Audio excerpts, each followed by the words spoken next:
Sir Uwais Parvez ने मुझे बड़ा तंग किया था। क्लास बंक तो मेरी पहली प्रायोरिटी थी क्योंकि पढ़ाई में तो दिल ही नहीं लगता था। वालिद साहब तो सुन के एक शौक हो गए थे कि ये लड़का पागल हो गया, इसको तो कैसी बातें कर रही है। अस्सलाम वालेकुम जी, मुझे कहते हैं रोहेल इंतखाब और आप हमारा प्रोग्राम देख रहे हैं जिसका नाम है कॉफ़ी विद अलमना। मुख्तलिफ स्टूडेंट से, मुख्तलिफ अलमना से आपकी मुलाकात हर एपिसोड कराते हैं। आज के जो हमारे एक्सक्लूसिव स्टूडेंट हैं, ये एक्सक्लूसिव मैं इसलिए बोल रहा हूँ कि हर स्टूडेंट हमारा बड़ा एक्सक्लूसिव होता है और एक टेन्योर के बाद, पढ़ लिखने के बाद जब वो प्रोफेशनल होते हैं तो उनकी पर्सनैलिटी का पूरा जो है वो चेंज हो जाते हैं, टॉप टू बॉटम। उनकी पर्सनैलिटी, उनका बॉडी लैंग्वेज।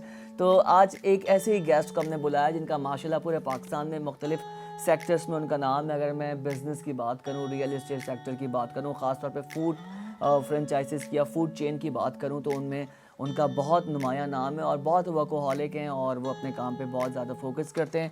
हम वेलकम करेंगे प्रोग्राम में वहीद शेख साहब को, जो कि CEO हैं इस वक्त क्लॉक टावर के। वहीद साहब, अस्सलाम वालेकुम and welcome to the Greenwich university. How are you sir?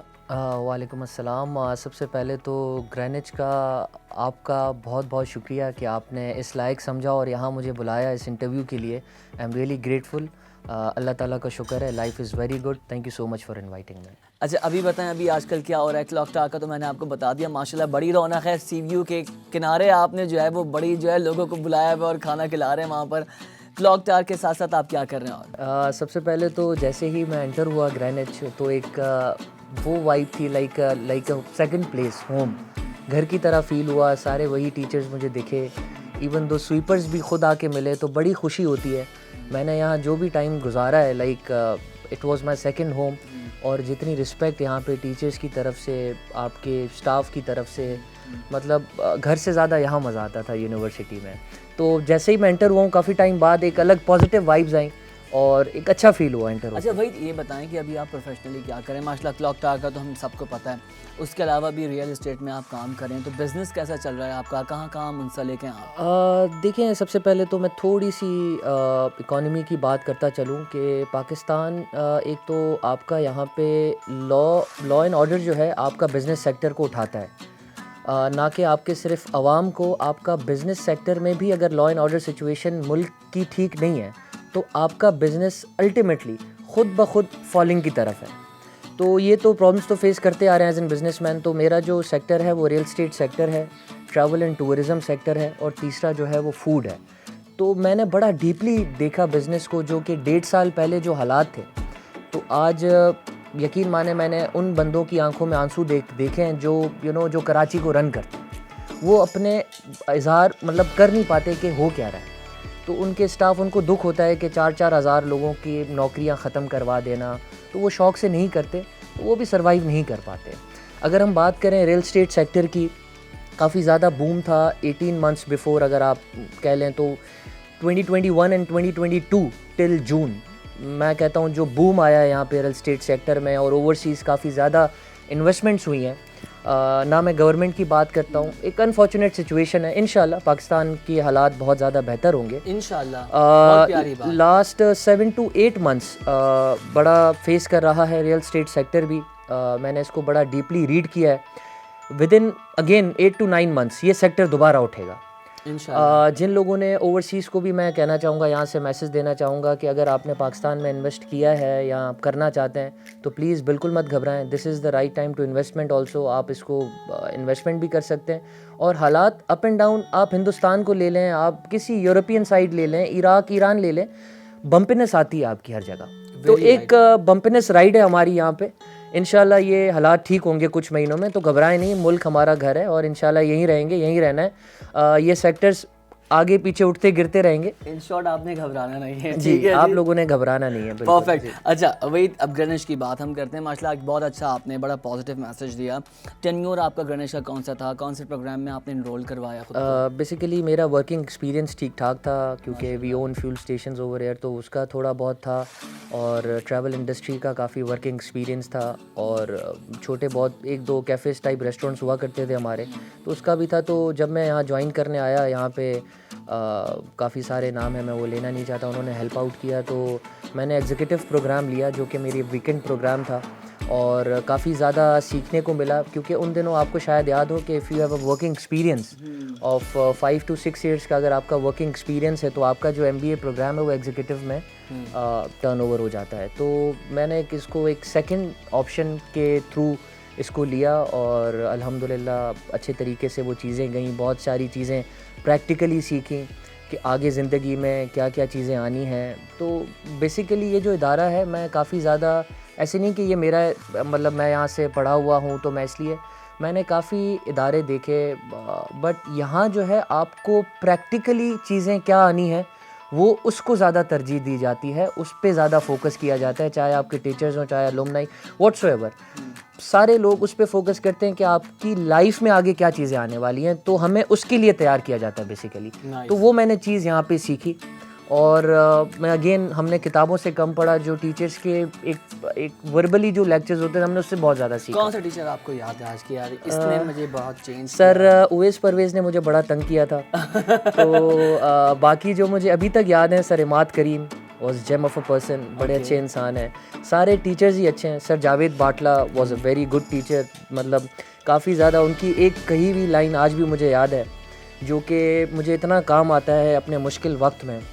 उन्होंने एक लाइन सिखा दी थी कि do not focus what the problem is, focus what the solution is. वाह, तो वो लाइन मुझे अभी भी याद है और मैं उस लाइन को लेके चलता हूँ। सॉल्यूशन की बात this was by sir Javed Batla, आप हमारे लिए बड़े काबिल एहतराम हैं। और सर इमाद करीम भी मुझे बड़े याद होते हैं। सर फ़र्रुख मेरे मार्केटिंग के थे, तो काफ़ी लाइक देवर हमारे दोस्त भी थे, हमारे भाई भी थे और हमारे उस्ताद भी थे। तो ये तीनों क्वालिटीज़ हैं ग्रेनिच के स्टाफ की। वहीद भाई ठीक है, आपने सारी बातें बता दी। स्टूडेंट लाइफ आपकी कैसी थी, क्या शरारतें करते थे, किसको तंग करते थे, क्लास बंक की नहीं की, एक्टिविटी क्या होती थी? क्लास बंक तो मेरी पहली प्रायोरिटी थी, क्योंकि पढ़ाई में तो दिल ही नहीं लगता था, तो बस बंक भी करते थे और कोशिश करते थे कि जहाँ से कोई चीटिंग कर पाऊँ मैं, क्योंकि पढ़ाई मुझसे नहीं होती थी, टू बी वेरी ऑनेस्ट। मैं बिल्कुल ही ज़ीरो था। अगेन बताया कि उन्होंने फिर मुझे टीचर्स ने प्रैक्टिकली लेना शुरू किया कि ये बंदा, क्योंकि उन्होंने एक माइंड रीड किया कि ये किस नौइयत का बंदा है। तो यह है कि मैं कोशिश करता था जहाँ से मुझे, इवन दो मैं नाम नहीं लूँगा, काफ़ी सारे स्टूडेंट्स मेरी वजह से फंस गए, उनके पेपर्स को ले लिया गया क्योंकि मैं चीटिंग कर रहा था, बेचारे वो फंस गए थे। ओके। तो मेरी बस कोशिश थी कि जहाँ से चीटिंग हो पाए, जहाँ से 2 लाइनें लिख सकूं तो मैं लिख लेता। ऐसा कोई हंगामा हुआ हो आपकी वजह से कि आप सबको आज तक याद है, अरे वहीद आया, वहीद इस वजह से मशहूर हुआ था, कोई ऐसी बात? नहीं, मशहूर तो बस अल्लाह ताला ने बिला वजह कर दिया, क्योंकि स्वीपर से लेकर अल्हम्दुलिल्लाह सर सईद तक हर बंदे ने इज़्ज़त दी। बाकी कोई मैंने, अच्छा आप एक मजाक करते हो या आप कोई भी चीज़, तो आपकी एक लिमिट में होती है चीज़ें, तो मैं कभी भी आउटसाइड द लिमिट नहीं गया। हमारे सर वकास थे, मैथ्स के टीचर थे, तो मैं मतलब उनसे भी काफ़ी ज़्यादा मजाक करता था, बट एक विद इन द लिमिट करता था। तो हंगामे वाली कोई चीज़ मैंने नहीं की। हाँ, बाकी काफ़ी लोग आज भी मुझे याद करते हैं, क्योंकि आपकी एक शख्सियत, आपकी एक इंसानियत होती है कि अगर आप किसी से सिंधी में भी एक कहावत है कि दो ना तो दुखाओ ना, तो अगर किसी की आप मदद नहीं कर सकते तो उसको दुख ना दो कम अज़ कम। क्या बात है। तो मैं ये मेरे वालिद साहब की तरफ से ये नसीहतें हैं, तो हम उसको भी कहते हैं ना, जो बातें आपको होती हैं और अगर आप उसको प्रैक्टिकली लाइफ में ले आएँ तो आप बड़े नायाब एक शख्स उभरते हो। तो मैंने यही चीज़ें ली और इसी चीज़ों को लेकर आगे चले, तो अल्लाह ताला ने वो इज़्ज़त दी कि मुझे लोग खुद ही याद करते थे, मुझे हंगामे करने की ज़रूरत नहीं थी। नाइस। अच्छा, ये बताएं कि फ्रेंड सर्किल आपका कैसा था? तो वेरी वेरी वेरी गुड। बड़ा किस तरह की दोस्तें आपकी हुआ करती थी, और कोई ऐसी ख़ास दोस्त जिसको आप आज भी याद करते हो, वो आपको आज भी याद करती है? देखिए, जिसको मैं आज भी याद करता हूँ वो तो आज मेरे घर में मौजूद है।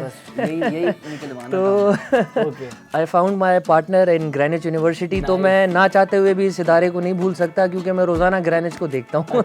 अपने घर पे ही देख लेता हूँ, क्योंकि मैंने जो अपना मेरा लाइफ पार्टनर है दैट इज़ फ्रॉम ग्रेनिच। तो हमारी हाउ वाज दैट एक्सपीरियंस, पढ़ाई के साथ साथ एक रिलेशनशिप का इनबाउंड, और माशाल्लाह सक्सेसफुली शादी भी की आपने और अब घर चल रहा है आपका? तो बस मतलब मैंने उस चीज़ को ज़्यादा उस पर नहीं लिया, पढ़ाई भी साथ साथ, सारी चीज़ें, मेरी एक आदत है, मैं एक चीज़ पे बिल्कुल ही नहीं लग जाता, तो मतलब सारी चीज़ों को बैलेंस करके चलता था, चाहे वो पढ़ाई हो, चाहे आपकी दोस्ती, चाहे आपका रिलेशन हो, व्हाट्सएवर, सारी चीज़ों को एक साथ लेके चलता था मैं।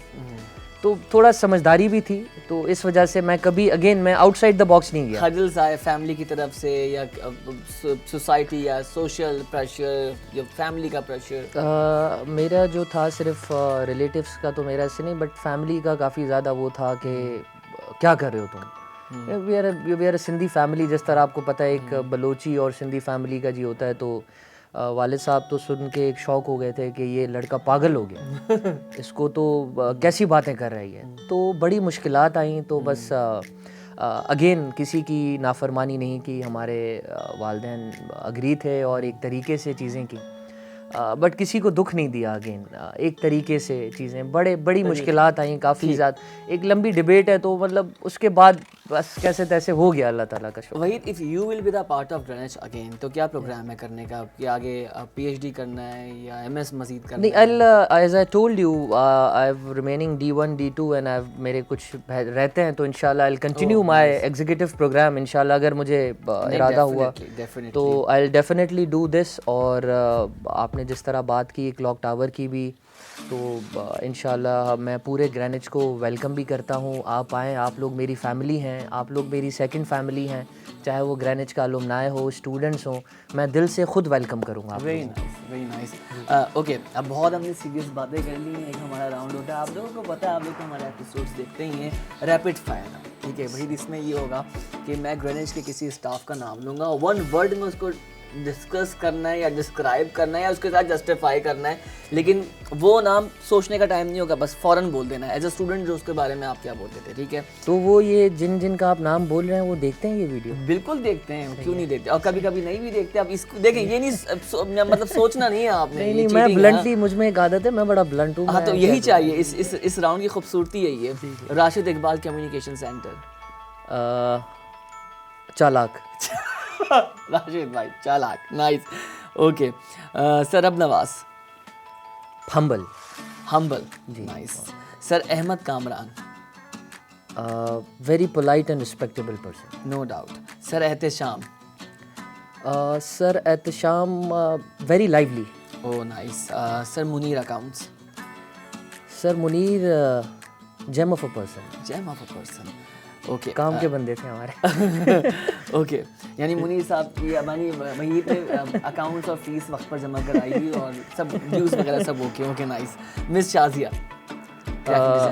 Very good lady. Good lady.